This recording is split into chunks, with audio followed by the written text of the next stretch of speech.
దేవుని వాక్యాన్ని చదువుకుందాం. ఆది కాండము 2వ అధ్యాయం 10వ వచనం నుండి 14వ వచనం వరకు ఈరోజు ధ్యానాంశంగా చదువుకుందాం. నేను చదువుతాను. బైబిల్లో అలా ఉందో లేదో అందరూ గమనించండి. క్రైస్ట్ టిప్ సెంటర్లో ప్రతి ఒక్కరు బైబిల్ కలిగి ఉండాలి. దేవుని వాక్యాన్ని శ్రద్ధగా చదవాలి. ఉన్నట్టుగా దేవుని వాక్యాన్ని మనం పఠించాలి. వాక్యపు లోతుల్లోనికి మనం వెళ్ళాలి. ఆది కాండము 2వ అధ్యాయం 10వ వచనం నుండి 14 వరకు నేను చదువుతాను. జాగ్రత్తగా వినండి. మరియు ఆ తోటను తడుపుటకు ఏదేనులో నుండి ఒక నది బయలుదేరి అక్కడ నుండి చీలిపోయి 4 శాఖలాయన. మొదటి దాని పేరు పీషోను. అది హవీలా దేశమంతటి చుట్టూ పారుచున్నది. అక్కడ బంగారం ఉన్నది. ఆ దేశపు బంగారము శ్రేష్టమైనది. అక్కడ బోళమును గోమెదికములను దొరుకును. రెండవ నది పేరు గీహోను. అది కూషు దేశమంతటి చుట్టూ పారుచున్నది. మూడవ నది పేరు హిద్దెకెలు. అది అష్షూరు తూర్పు వైపున పారుచున్నది. 4వ నది యూఫ్రటీసు. ఫుట్నోట్లో దాన్ని ఫరాతు అని పిలిచారు. గమనించండి ప్రియులారా, ఆది కాండం హిబ్రూ భాషలో బెరేషిత్ అంటారు. బెరేషిత్ అనగా it's a book of beginnings. ప్రారంభాల గురించి ఆది కాండం తెలియజేస్తాం. ఆది యందు దేవుడు భూమి ఆకాశములను సృజించిన మాటతో పరిశుద్ధ గ్రంథం ప్రారంభించబడింది. దేవుడు ఉన్నాడా లేడా అనే ప్రశ్న ఈ రోజుల్లో చాలామంది కలిగి ఉండొచ్చు. బైబిల్ నిర్ద్వందంగా ఒప్పుకుంటుంది దేవుడు ఉన్నాడు అని. అందును బట్టే ప్రారంభ వచనంలోనే దేవుడు అనే మాట మనం చూస్తాం. ఎలోహిం అనే మాట హిబ్రూ బైబిల్లో రాయబడింది. అనగా దేవుడు నిత్యం ఉండువాడు. ఆయనకి పెద్ద ఇంట్రడక్షన్ ఏం అక్కర్లా. ప్రారంభంలోనే దేవుడు అనే మాటతోనే బైబిల్ ప్రారంభించబడింది. ఆ తర్వాత లేఖన భాగాలని మనం చదువుతుంటే ఆ దేవుడు ఎలాంటి వాడు, మన జీవితాల్లో ఎలాంటి అద్భుతాలు చేస్తారు, ఆయన రక్షణ ప్రణాళిక ఎంత గొప్పది, సర్వ జగత్తును ఆయన ఎందుకు కలుగు చేశారు, ఇలాంటి విషయాలు తెలుసుకోవాలి అంటే బైబిల్ గ్రంథంలో తక్కిన పుస్తకాలు మనం చదువుతున్నాం. మోషే అనే దైవజనుడు క్రీస్తు పూర్వం 1500 సంవత్సరంలో ఆదికాండము, నిర్గమకాండము, లేవీకాండము, సంఖ్యాకాండం, ద్వితీయోపదేశకాండం అనే 5 పుస్తకాలు ఆయన రచించారు. వీటిని హిబ్రూలో తోరా అని, పెంటట్యూక్ అని పిలుస్తూ ఉంటారు. అనగా 5 పుస్తకాల సమాహారం. వీటిల్లో సమస్తము మనం గ్రహించవచ్చు. వాస్తవాన్ని పరిశీలన చేస్తే దేవుడు ఎందుకు సృష్టిని చేశాడు, ఆయన సృష్టి చేయడంలో ఆయన ఉద్దేశం ఏంటి, ఆయన ఎలాంటి వాడు, మనిషి ఎవరు, మనిషి ఎందుకు పతనం అయిపోయాడు, రక్షణ ప్రణాళిక ఎలాంటిది, దేవుడు ఒక జాతిని ఎన్నుకొని వారి ద్వారా తన యొక్క ఉద్దేశాలను ప్రపంచానికి ఎలా బయలుపరిచారో ఈ పంచఖండాలు చదవడం ద్వారా మనం తెలుసుకోవచ్చు. మొదటి అధ్యాయంలో సృష్టి క్రమాన్ని గురించి రాయబడింది. ఇప్పటికీ కూడా చాలామంది వైజ్ఞానికవేత్తలు, శాస్త్రవేత్తలు, విజ్ఞులు దేవుని వాక్యాన్ని చదివి ఆదికాండం మొదటి అధ్యాయంలో రాయబడిన సృష్టి క్రమం చాలా చాలా ఉన్నతమైంది, అందరూ నమ్మదగినది, ఉత్కృష్టమైనదని శాస్త్రవేత్తలు ఒప్పుకున్నారు. ప్రపంచంలో 2 రకాల శాస్త్రవేత్తలు ఉన్నారు. మొదటి రకం ఎవరంటే దేవుడు లేడని వాదించేవారు. రెండో రకమైన శాస్త్రవేత్తలు ఎవరంటే దేవుడు ఉన్నాడు అని నమ్మేవారు. ఎవల్యూషన్ని నమ్మే శాస్త్రవేత్తలు కొంతమంది అయితే దేవుణ్ణి నమ్మే శాస్త్రవేత్తలు మరికొంతమంది. అయితే ప్రపంచానికి ఎప్పుడు కూడా దేవుని నమ్మిన శాస్త్రవేత్తల ద్వారా అత్యద్భుతమైన మేలు జరిగింది.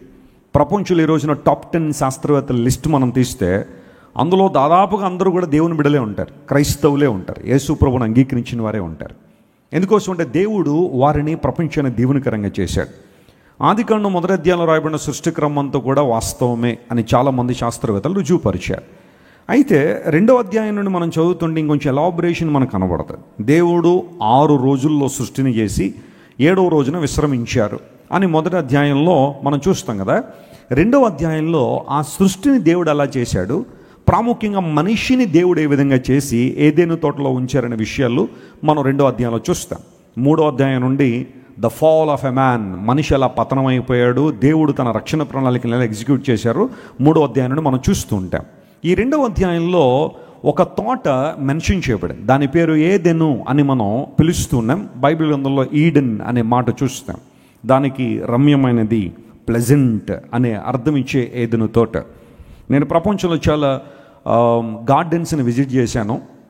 అయితే నాకు ఎప్పుడు ఒక ఆలోచన ఏంటంటే, మనుషుల ద్వారా నిర్వహించబడుతున్న ఈ గార్డెన్సే ఎంత బ్యూటిఫుల్గా ఉంటాయి, ఎంత అందంగా ఉంటే దేవుడే స్వయంగా సిద్ధపరిచి మనిషికి ఇచ్చిన ఏదైనా తోట ఇంకెంత బాగుంటుందని.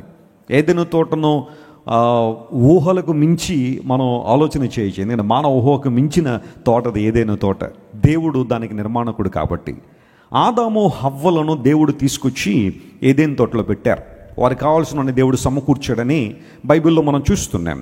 అయితే ఆ ఏదైనా తోటల్లో అనేకమైన మంచి మంచి విషయాలతో పాటుగా దేవుడు ఒక నదిని దానిలో ఉంచాడని మనం చదువుకున్న వాక్య భాగంలో చూసాం.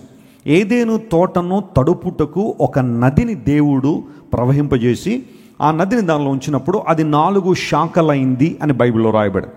ఆ 4 పేర్లు కూడా బైబిల్లో ప్రస్తావించబడ్డాయి. మనం చదువుకున్న మొదటి దాని పేరు పీషోను, రెండో దాని పేరు గీహోను, మూడో దాని పేరు హిద్దికెలు, దాన్ని టైగ్రీస్ అని కూడా పిలుస్తారు. 4వ దాని పేరు యూఫ్రటీస్, దాని మరొక పేరు ఫరాతు అని పిలుస్తారు. ఈ 4 శాఖలు, 4 కాలువలు అనుకోండి, లేదా 4 నదులు ఏదైనా తోటలోంచి ప్రవహిస్తూ ఉన్నాయి.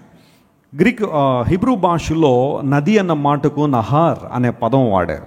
నహార్ అనగా ఎ స్ట్రీమ్, నిరంతరము ప్రవహించున్నది అని అర్థం. ప్రవహించున్నది నది.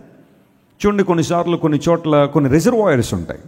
వాటిని ఎందుకు ఉపయోగిస్తారంటే వాటర్ని రిజర్వ్ చేయడానికి, వాటర్ని ప్రిజర్వ్ చేయడానికి ఉపయోగిస్తారు. అయితే నదులు ఏం చేస్తూ ఉంటాయంటే ప్రవహిస్తూ ఉంటాయి.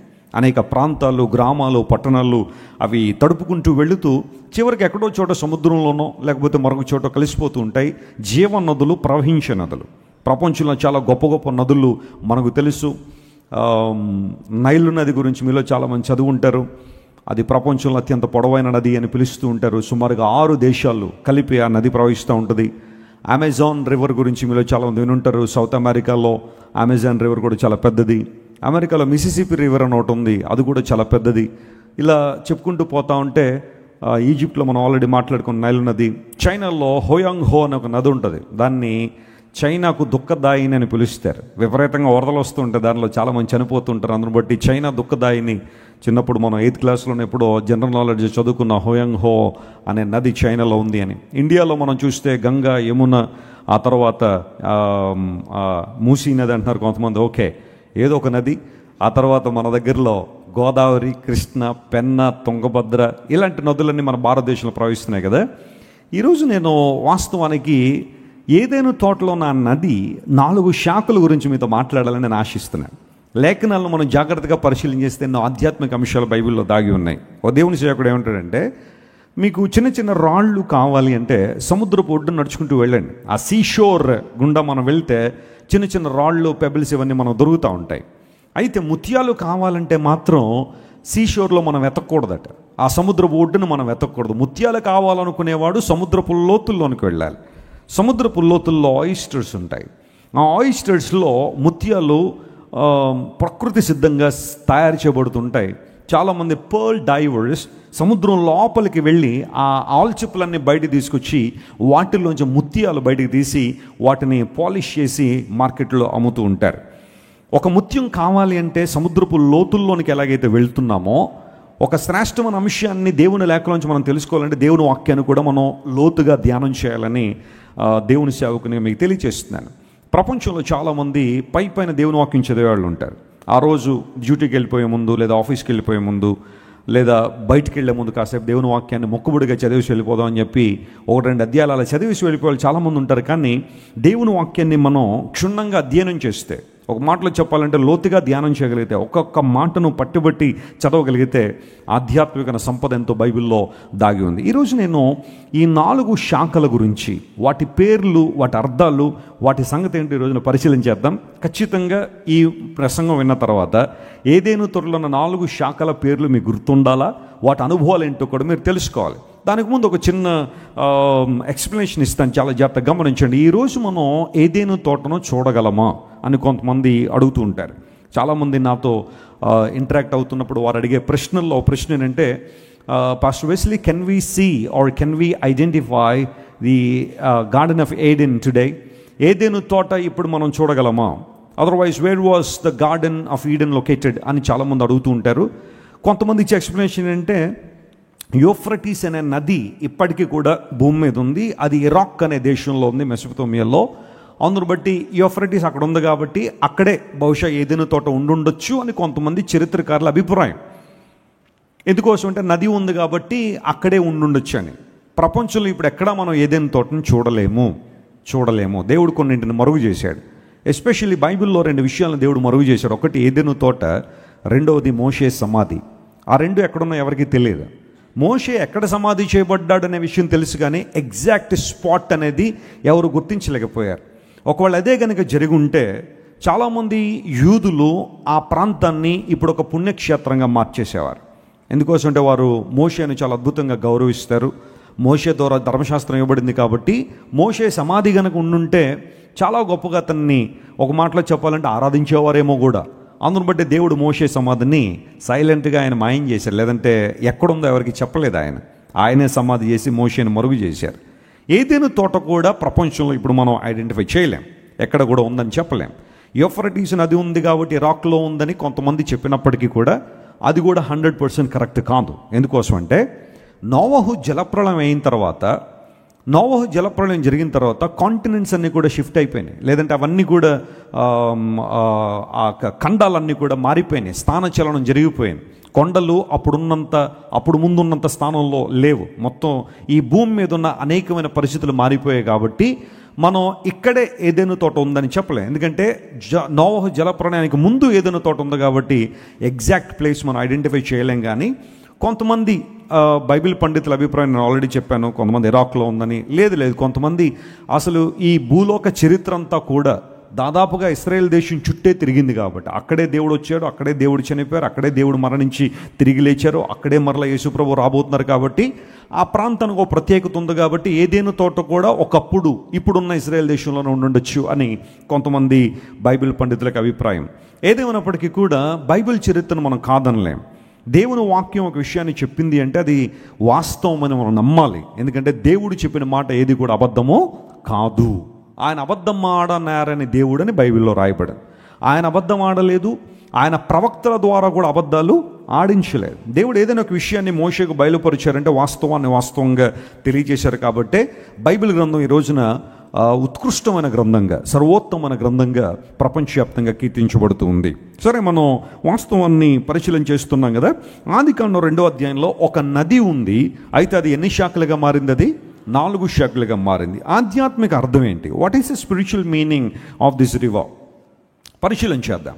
యేసు ప్రభువు వారు ఒక సందర్భంలో ఈ లోకానికి వచ్చి అన్నారు, నేను ఇచ్చి నీళ్లు త్రాగువాడు ఎన్నడూ దప్పిగొనడు, జీవహారము నేనే, జీవజలము నేనే అని ప్రభువారు చెప్పారు.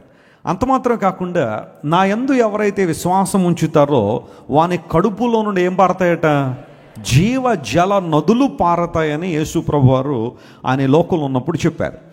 దేవుడు మనకు తెలియజేసే మాట ఏంటంటే, ఏదేను తోటను మన జీవితంగా ఊహించుకుంటే అందులో ఉన్న నది మన ప్రభువుని యేసుక్రీస్తు వారిగా మనం ఆలోచన చేస్తే, ఈ ఏదేను తోటలో నుండి నది ప్రవహించినట్లుగా మన జీవితాల్లో కూడా క్రీస్తు ప్రభువు చోటిచ్చినప్పుడు, ఆయనకు అవకాశం ఇచ్చినప్పుడు మన జీవితాల్లోంచి కూడా జీవ నదులు ప్రవహించాలనే దేవుడు ఆశిస్తూ ఉన్నాడు.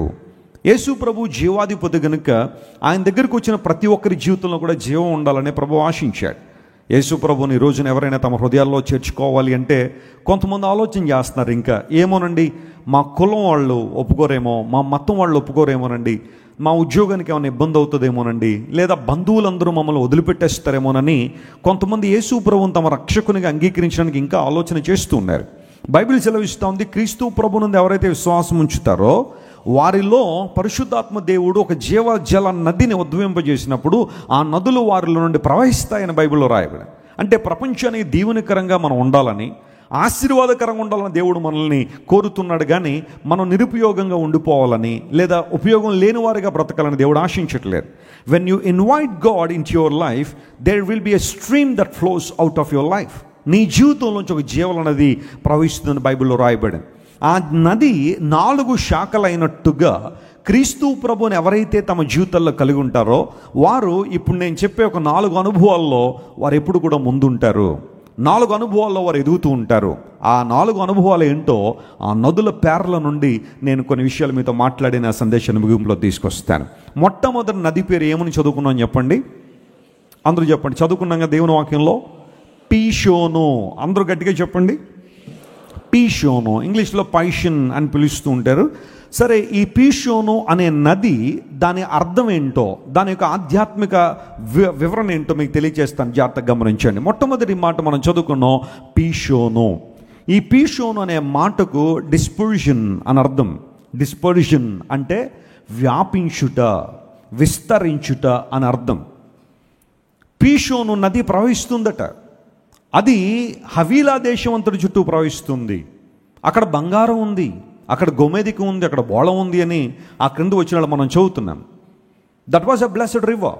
అది ఖచ్చితంగా కొంచెం ఆశీర్వాదకరమైన నదిగానే మనం భావిస్తున్నాం. ఎందుకోసం అంటే అది ప్రవహించే చోట బోళము దొరుకుతుందట, గొమ్మెదికములు దొరుకుతున్నాయి. ఆ తర్వాత శ్రేష్టమైన అంశాలు ఎన్నో అక్కడ లభ్యమవుతున్నాయని లేఖనాల్లో మనం చదువుతున్నాం. పీషోన్ అనే మాటకు వ్యాపించుట అని అర్థం. అందరూ చెప్పండి, పీషోన్ అనే మాటకు అర్థం ఏంటి? వ్యాపించుట. అంటే ఇప్పుడు దీన్ని ఆధ్యాత్మిక అర్థాన్ని ఇలా గ్రహిద్దాం. క్రీస్తు ప్రభువుకి ఎవరైతే తమ జీవితంలో చోటిస్తున్నారో, యేసయ్యకి ఎవరైతే తమ జీవితాల్లో ఆహ్వానం ఇస్తున్నారో వారు వ్యాపించువారుగా ఉంటారు. స్తోత్రం చెప్దాం ఒకసారి, హల్లెలూయా. మనం వ్యాపించువారంగా ఉండాలని దేవుడు ఆశిస్తున్నాడు. ఆ వ్యాపించుటనే మాటకు ఇంగ్లీష్ అర్థాలు కొన్ని ఉన్నాయి. స్ప్రెడ్ అవుట్ అంటే స్ప్రెడ్ అవ్వడం, ఎన్లార్జ్మెంట్ విస్తరించడం, అభివృద్ధి పొందడం, ఇలాంటి మాటలన్నీ మనం చూస్తున్నాం కదా.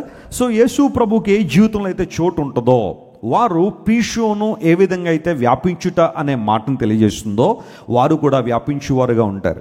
మనం కుచించిపోయే వారంగా ఉండాలని కానీ, లేదా అణిచివేయబడిన వారంగా ఉండాలని, లేదా నష్టపోయే వారంగా ఉండాలని దేవుడు ఎప్పుడు యోచించలేదు.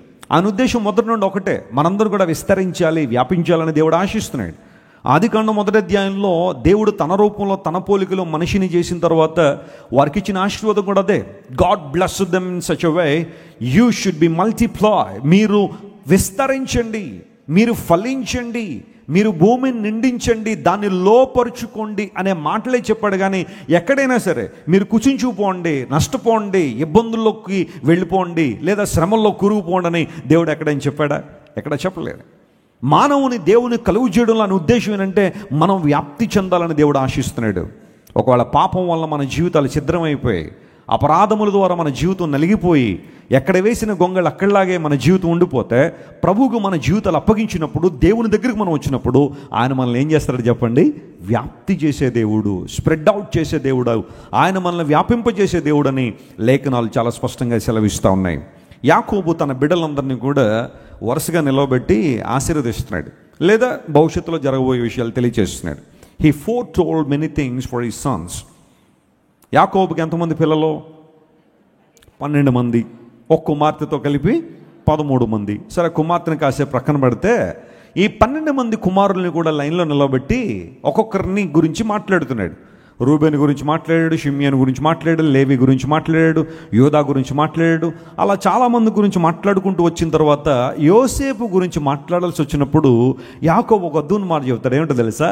యోసేపు ఫలించడు కొమ్మ, అతని రెమ్మలు గోడ మీదకి ఎక్కి ఏం చేస్తాయన్నాడు? వ్యాపిస్తాయి అనే మాట అక్కడ వాడాడు. ఎంత అద్భుతమైన మాట. తండ్రిగా తన కుమారుణ్ణి ఆశీర్వదించాడు. Dear fathers and mothers, listen to me carefully. తల్లిదండ్రులు ఇక్కడ ఎవరైనా ఉంటే మీ పిల్లల్ని మీరు దీవించువారుగా ఉండాలి, శపించువారుగా ఉండడానికి లేదు. వారి జీవితాలను బట్టి, దేవుడు వారికి చేయబోయే కార్యాలను బట్టి మీరు స్తుతించి వారిని దీవించువారుగా ఉండాలి. యాకోబు దీవెన తన కుమారుడైన యోసేపుకు చాలా పనికొచ్చింది, లేదా ఉన్నతమైన స్థితికి రావడానికి సహాయపడింది. తల్లిదండ్రుల బిడ్డలను దీవించువారుగా ఉండాలి. నేను నా 3 కుమార్తెలను కూడా ఉదయాన్నే లేచిన తర్వాత my dear princess where are you, నా ప్రియ రాజకుమార్తెలారు ఎక్కడున్నారని పిలుస్తాను వాళ్ళు. అలా పిలవడంలో నా ఉద్దేశం ఏంటంటే వారు అలాగే బ్రతకాలని, దేవుడి నామానికి మహిమ తీసుకురావాలన్న ఆలోచన. కొంతమంది తల్లిదండ్రులు ఉంటారు అదేంటో కానీ పిల్లల్ని శాపగ్రస్తుల్లో చూస్తూ ఉంటారు. వీడు పుట్టిన తర్వాత మా బ్రతుకంతా నాశనం అయిపోయిందండి, మా కూతురు పుట్టిన తర్వాత మా జీవితం అంతా పాడైపోయిందండి అని వారి తప్పిదాలను, వారి యొక్క అక్రమమైన జీవితాలను, వారి యొక్క అనాలోచిత నిర్ణయాలన్నీ కూడా పిల్లల మీద రుద్దేస్తూ ఉంటారు. వాళ్ళని శపిస్తూ ఉంటారు, తిడుతూ ఉంటారు. తప్ప అలా చేయకూడదు. దేవుని ప్రజలుగా మీ పిల్లలు మీరు ఆశీర్వదించేవారుగా ఉండాలి. ఇక్కడ యోసేపును యాకోబు దీవించాడు. అతని రెమ్మలు గోడ మీదకి ఏం చేస్తాయి? వ్యాప్తిస్తాయి. మీకు ఎప్పుడైనా గుర్తుంటే నేను ఒకసారి ఈ ప్రసంగం చెప్పాను. గోడ అంటే ఏంటి, ఆ గోడలు ఎలాంటి గోడల మీద యోసేపు వ్యాపించాడనే విషయాన్ని మీకు చెప్పాను. గుర్తుందా? మీకు ఆ మెసేజ్ గుర్తుందా? కొంతమంది గుర్తుంది, కొంతమంది గుర్తులేదు. చాలా ప్రయాసపడి చాలా రకాల లోతైన అనుభవాలు కొన్నిసార్లు మీకు ప్రకటిస్తున్నాం, మీరు కొంతమంది వినేసి వెళ్ళిపోతున్నారు. అయితే కొంతమంది చక్కగా పుస్తకాల్లో రాసుకుని మంచిగా మరలా వాటిని నెమరు వేసుకుంటూ దేవుని దగ్గరికి వస్తున్నారు. కొంతమంది మాది ఆల్బర్ట్ ఐన్స్టీన్ కన్నా ఎక్కువ ఐక్యూ ఉందండి మాకు, మేము ఒక్కసారి విన్నామంటే మెదడులో పెట్టేసుకుంటామని చక్కగా మీరు మెదడులో పెట్టుకున్నవారు కూడా చాలామంది, వాళ్ళని బట్టి కూడా దేవునికి మహిమే. సరే, కొంతమంది ఈ ప్రసంగాలను వింటూ దేవునిలో కొనసాగుతున్నారు. యోసేపు తన జీవిత ప్రారంభం చాలా బాగుంది, కానీ తన 17వ ఏటకు వచ్చేసరికి అప్పుడే ప్రపంచం తెలుస్తూ ఉంది, లోకం తెలుస్తూ ఉంది, మనుషులు ఎవరో తెలుస్తూ ఉన్నారు. ఆ పరిస్థితిలో యోసేపును సొంత అన్నలే తీసుకెళ్ళి గోతులో పడేశారు. కారణం ఏంటంటే యోసేపు మీద ఉన్న అసూయ, ఆ జెలసీ అనేది పనిచేసింది అక్కడ. తండ్రి యోసేపును స్పెషల్గా చూస్తున్నాడు, ఒక మంచి అంగీ కుట్టించి ఇచ్చాడు, చాలా చక్కగా యోసేపును చూస్తున్నాడు. వీళ్ళందరూ మంద దగ్గర ఉన్నారు కానీ యోసేపు ఇంటి దగ్గర ఉన్నాడు. కారణం అంటే తండ్రి అని ఉంటారు, రై మీరు మందను గాయండి కానీ యోసేపుని ఎక్కడే ఉంచండి, నాకు దగ్గరలో ఉండాలి, కనుచూపు మేరలో ఉండాలనే ఆశ తండ్రికి ఉంది. అలాంటి సందర్భంలో అన్నలు వెయిట్ చేస్తున్నారు, వీడికి ఎప్పుడు ఇబ్బంది కలుగు చేయాలని, వీరిని ఎప్పుడు వదిలించాలనే ఆలోచనలో ఒక సమయం కోసం వేచి ఉన్నారు. ఆ సమయం రానే వచ్చింది. యోసేపు రాగానే సొంత అన్నలు తీసుకెళ్ళి గోతులో పడేశారు. ఆ తర్వాత అక్కడ నుండి తీసుకెళ్ళి ఒక పరాయి దేశస్తులకు అమ్మేశారు. వారు మెల్లగా యోసేపును తీసుకొచ్చి, యోసేపును ఐగుప్తులో, భాష తెలియదు, సంస్కృతి తెలియదు, పరిస్థితులన్నీ విచిత్రంగా ఉన్నాయి, ఆ పరిస్థితులు అమ్మేస్తే 1 కాదు 2 కాదు సుమారుగా 13 సంవత్సరాలు ఒక శ్రమను యోసేపు అనుభవించాడు. నలుదిక్కులా నలిగిపోయాడు. ఒక అప్రెస్డ్ పర్సన్గా తన జీవితంలో జీవించాల్సిన పరిస్థితి అప్పటిదాకా బాగానే ఉందని, కానీ ఆ తర్వాత ఏదో ఒక రకమైన సమస్య. అక్కడి నుంచి బయటపడ్డాను బాగుందనేసరికి మరలా ఇంకొక రకమైన సమస్య. ఇలా 13 సంవత్సరాలు తన జీవితంలో పోరాడి ప్రతి పరిస్థితిని హ్యాండిల్ చేయగలిగే స్థితికి వచ్చినప్పుడు ఒక రోజున దేవుడు యోసేపును హెచ్చించి తీసుకెళ్లి ఐగుప్తు సింహాసనం మీద కూర్చోబెట్టాడు. యోసేపు యొక్క అధికారం, అతని యొక్క పవర్ అనేక మంది దీవెనకరంగా మారింది. కొంతమంది పవర్ని మిస్యూజ్ చేసేవాళ్ళు ఉంటారు. అధికారాలను ఏం చేస్తారు చెప్పండి?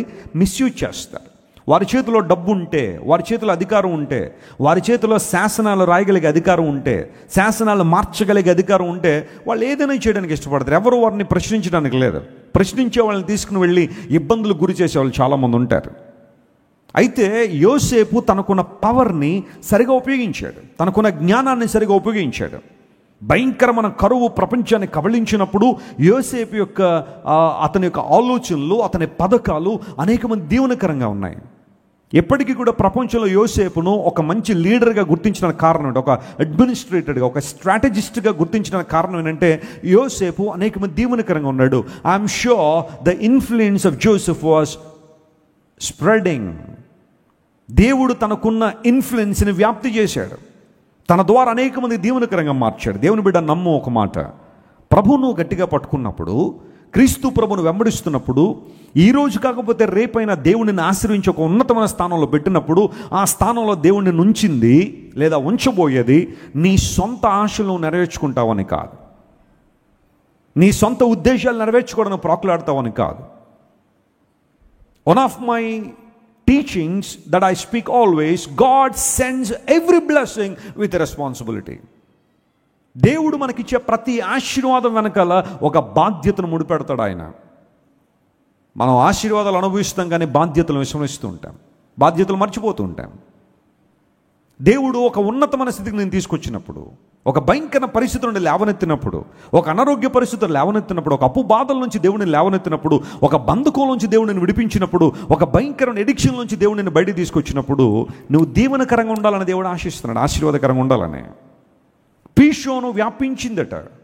వ్యాప్తి చెందుట అనే అంశం క్రీస్తు ప్రభులోకి వచ్చిన మనందరూ కూడా వ్యాప్తి చెందాలని దేవుడు ఆశిస్తున్నాడు, దేవుడు కోరుతున్నాడు. I would like to talk about the church today. సంఘం గురించి ఒక మాట చెబుతాను. పెంతెకోస్తు పండుగ రోజున పరిశుద్ధాత్మ దేవుడు సంఘం మీదకి వచ్చిన తర్వాత, లేదా సంఘముతో ఆయన మమేకమైన తర్వాత, సంఘము అభివృద్ధి పొందిందా లేదా? చెప్పండి గట్టిగా, అభివృద్ధి పొందిందా లేదా? ప్రబలమై దేవుని వాక్యం వ్యాప్తి చెందుతున్నప్పుడు సంఘము కూడా ఏమైంది చెప్పండి? అభివృద్ధి పొందింది. పోనీ ఆ కాలంలో పరిస్థితులు ఏమన్నా బాగున్నాయా అంటే బాలా. ఒక ప్రక్కన రోమన్ సామ్రాజ్యపు అధినేతలు క్రైస్తవ్యాన్ని మట్టుపెట్టాలనే ప్రయత్నం చేస్తూనే ఉన్నారు. కైసర్ని దేవుడిగా ఆరాధించండి, మీ దేవునితో పాటు కైసర్ను కూడా కలపండి అని ఒత్తిడి తీసుకొస్తే చాలామంది దేవుని ప్రజలు ఒప్పుకోలేదు. కైసర్ని మేము రాజుగా గుర్తిస్తాం కానీ దేవుడిగా గుర్తించాం. We acknowledge Caesar as our king but not as our God. మేము కైసర్ పాలనలో ఉన్నాం కాబట్టి మా విశ్వాసానికి అడ్డు రానంత కాలం, మేము ఏదైతే నమ్ముతున్నామో, ఏ లేఖనాలు అయితే విశ్వసిస్తున్నామో వాటికి అడ్డు రానంత కాలం ఏ ఆజ్ఞనైనా పాటిస్తాం, కైసర్ ఇచ్చింది. కానీ మా విశ్వాసానికి అడ్డు తగిలే ఏ ఆజ్ఞ కూడా మేము పాటించాం అని దేవుని ప్రజలు ఎదురు తిరిగారు. అందును బట్టే సంఘానికి హింస కలిగింది. అనేక మంది దేవుని ప్రజలు ఇబ్బందులు పాలయ్యారు. కానీ సంఘం హింసల్లో ఉన్నా, కష్టాల్లో ఉన్నా, ఇబ్బందుల్లో ఉన్నా సంఘం మాత్రం అభివృద్ధి చెందుతూనే ఉంది. స్తోత్రం చెప్పండి, హల్లెలూయా. ఈ ప్రవాహాన్ని ఏ ఒక్కరు ఏం చేయలేకపోయారో, ఆపలేకపోయారు. మొదటి శతాబ్ద కాలంలో ఆ పని జరగలేదు, రెండవ శతాబ్దంలో ఆ పని జరగలేదు, మూడవ శతాబ్దంలో ఆ పని జరగలేదు. 4వ శతాబ్ద ప్రారంభంలో కాన్స్టంటైన్ వచ్చిన తర్వాత క్రైస్తవ్యం చట్టబద్ధం చేశారు, లీగలైజ్ చేశారు. Anybody can worship Jesus freely, there will be no persecution. క్రీస్తు ప్రభువును ఆరాధించినందుకు ఇక శ్రమ అక్కర్లేదని కాన్స్టంటైన్ డోర్స్ తెరిచిన తర్వాత మొదటి 3 శతాబ్దాలు ఒకలాంటి శ్రమ. ఏంటా శ్రమ అంటే బయట నుండి శ్రమ, ఇబ్బందులు, ప్రతికూలతలు, హింసలు, పోరాటాలు, శ్రమలు, దేవుని ఎరిగిన వారు ఇచ్చిన శ్రమలవన్నీ కూడా మొదటి 3 శతాబ్దాల్లో సంఘాన్ని ఇబ్బంది పెట్టాలని ప్రయత్నం చేశారు, కానీ వారి వల్ల కాలేదు. కానీ ఎప్పుడైతే కాన్స్టంటైన్ సంఘాన్ని లీగలైజ్ చేశాడో, క్రైస్తవ్యాన్ని చట్టబద్ధం చేశాడో, ఇప్పుడు ఇంటర్నల్ పాలిటిక్స్ బయలుదేరే సంఘంలో ఆధిపత్య పోరు కొనసాగింది. మేం గొప్ప అంటే మేం గొప్ప, మాకెక్కువ తలాంతులు అంటే మాకెక్కువ తలాంతులు, మాకెక్కువ తెలుసు బైబిల్ అంటే మాకెక్కువ తెలుసు అనే ఆ ఆధిపత్య పోరు సంఘంలోకి వచ్చేసింది. That is more worse than the previous one. అంతకుముందున్న శ్రమ కన్నా ఈ శ్రమ చాలా ఎక్కువైంది. సంఘాల్లో రాజకీయాలు, పోరాటాలు, ఆధిపత్య పోరులు, నాకంటే వాళ్ళు తక్కువ, నాకంటే వారి భక్తిలో తక్కువ, నాకంటే వాళ్ళ విశ్వాసంలో తక్కువ అని ఒకరినొకరు చిన్న చూపులు చూసుకోవడంలో అంతర్యుద్ధం సంఘంలో బయలుదేరింది. ఆచారాలు వచ్చేసినాయి లోపలికి. దేవుని వాక్యాన్ని ప్రక్కన పెట్టేసి మనుషులు కల్పించిన పద్ధతులే అవే గొప్పగా మనుషులు భావించి దేవుళ్ళో ఉన్నామనుకుంటూనే చాలామంది దేవుని దూరం అయిపోయారు. పలానా సమయంలో సంఘం మరలా బలహీనపడుతున్న సమయంలో దైవజనులైన కొంతమంది వ్యక్తులను దేవుడు లేపుకొని వారి ద్వారా పరిశుద్ధ లేఖనాలను ప్రజలందరికీ అందాలి, దేవుని వాక్యం ప్రతి ఒక్కరూ చదవాలి, తమ భాషల్లో తమ యొక్క డైలెక్ట్స్లో దేవుని వాక్యం చదవాలని అనేక మంది దేవుని పిల్లలకు ప్రేరేపణ ఇస్తే చాలామంది దేవుని ప్రజలు ప్రాణాలకు తెగించి దేవుని సువార్తను ప్రకటించడం ప్రారంభించారు. అందులో చాలా గొప్పవాళ్ళు, కొంతమంది పేర్లు ఆయా సందర్భాల్లో మనం వింటున్నాం. విలియం టిండేల్ అనబడే వ్యక్తి అద్భుతంగా బైబిల్ని ప్రపంచాన్ని పరిచయం చేయాలని ఆశించాడు. అందుకుగాను తన ప్రాణం ఇవ్వాల్సి వచ్చినా కూడా వెనుకాడలేదు. జాన్ కాల్విన్, మార్టిన్ లూథర్, జ్వింగ్లీ ఇలాంటి దేవుని ప్రజలందరూ కూడా అనేక ప్రాంతాల్లో దేవుని సువార్తను విరివిగా ప్రకటిస్తూ ఆత్మ ద్వారా, సత్యము ద్వారా దేవుని ఆరాధించాలనే విషయాన్ని తీసుకొచ్చారు. అప్పటి నుంచి మరలా సంఘం వ్యాప్తి చెందడం ప్రారంభించింది.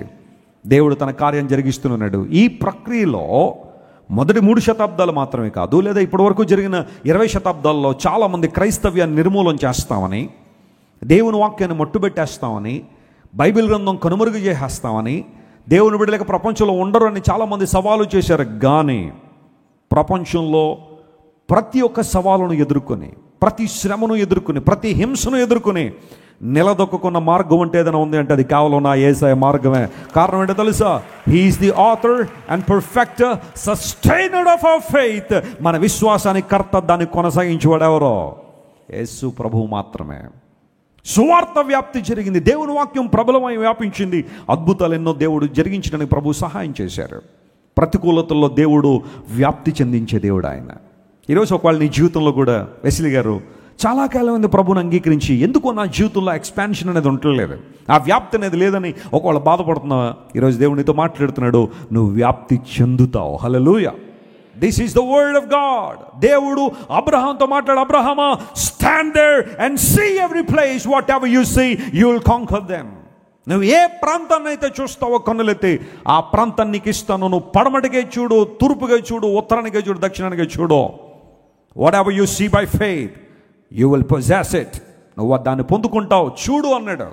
అబ్రహాం వెళ్ళి నలుదిక్కులా చూశాడు, ఆ ప్రాంతానంతా దేవుడు అబ్రహాంకి ఇచ్చాడు. Whatever you see by faith today, God will give it you to your possession. Somebody say hallelujah. నువ్వు ఏదైతే విశ్వాస నేత్రాలతో చూస్తున్నావో దేవుడు ఆ ప్రాంతాన్ని నీకు దయచేయబోతున్నాడు. మా ప్రక్కింటోళ్ళు డాబా చూస్తున్నారండి అంటున్నావా? అలాంటిగా చూడమన్నారని, అది మా కైవిసం అవ్వాలని చూస్తున్నామండి. ఏదైనా పరిస్థితి వచ్చి వాళ్ళు అమ్ముకుని వెళ్ళిపోతే కొనుక్కోవడం తప్పేవి లేదు. కానీ కొంతమంది ఆక్రమణలు, చెప్పండి ఏంటవి? దురాక్రమణలు. ఇంటి స్థలం ఖాళీగా ఉండంటే పక్కన ఆక్రమించేసుకోవడానికి ప్రయత్నం కొంతమందికి. అలాంటివి కాదు. See by faith. నువ్వు ఎక్కడ ఉండాలనుకుంటున్నావో, ఎలా దేవుని చేతిలో వాడబడాలనుకుంటున్నావో, ఎలాంటి ఆశీర్వాదకరమైన పరిస్థితిలో ఉండాలనుకుంటున్నావో, look by faith and God will fulfil that. నువ్వు వ్యాపిస్తావు. ఒకళ్ళు ఇక్కడ ఎవరైనా బిడ్డలు లేని తల్లిదండ్రులు ఉన్నారా? ఇక్కడ బిడ్డలు లేని భార్య భర్తలు ఉన్నారా? దేవుడు మీ జీవితంలో అద్భుతం చేయనుగాక. హల్లెలూయా. ఇక మీ కుటుంబం వ్యాప్తి చెందదు, మీ వంశాభివృద్ధి అవ్వదు అని కొంతమంది ఎవరైనా నిన్ను చూసి హేళనగా మాట్లాడుతున్నారేమో. Trust the Lord and believe in his power. దేవుని శక్తిలో ఆయన విశ్వాసం ఉంచి ఆయన కృపలో ముందుకు సాగిపోతే దేవుడు గొప్ప కార్యాలు నీ జీవితంలో జరిగిస్తాడు. ఆశ్చర్యకరమైన సంగతులు జరిగిస్తాడు ఆయన. నువ్వు వ్యాపిస్తావు. Joshua chapter 6 and verse 27. యెహోషువ గ్రంథం 6వ అధ్యాయం 27వ వచనం తీయండి ఒకసారి. యెహోషువ గ్రంథం 6వ అధ్యాయం 27వ వచనం. అందులో ఈ మాట ఉంది, యెహోవా యెహోషువకు తోడయుండను గనుక అతని కీర్తి, ఈ మైక్ ఆన్ చేయండి, అతని కీర్తి దేశమందంతటా ఏమైందంట? వ్యాపించెను. చెప్పండి ఆ మాట అందరూ చెప్పండి ఒకసారి. యెహోవా యెహోషువకు తోడయుండను గనుక. ఆ రెఫరెన్స్ అలాగే ఉంచినాను. ఇప్పుడు యెహోషువ అనే పేరు తీసి మన పేరు రాసుకుందాం అక్కడ. రాద్దామా? ఓకేనా? ఓకే, నేను నా పేరు పెట్టి చదువుతాను, మీ పేరు పెట్టి చదవండి. రెడీ? 1 2 3 గో. యెహోవా జాన్ వెస్లీకి తోడయుండను గనుక అతని కీర్తి దేశమందంతటా ఏమైంది? వ్యాపించను. మన పేరు పెట్టుకుందాం అక్కడ, అందులో తప్పేమీ లేదు. దేవుడు మనకు తోడుంటే, దేవుణ్ణి మనం తోడుగా చేసుకుంటే మన కీర్తి ఏమవుద్దట? వ్యాపిస్తుంది. కీర్తి అంటే అర్థం ఏంటి? మంచి పేరు, మంచి సాక్ష్యం. గొప్ప ఐశ్వర్యం కంటే ఏం మేలు అన్నాడు బైబిల్లో?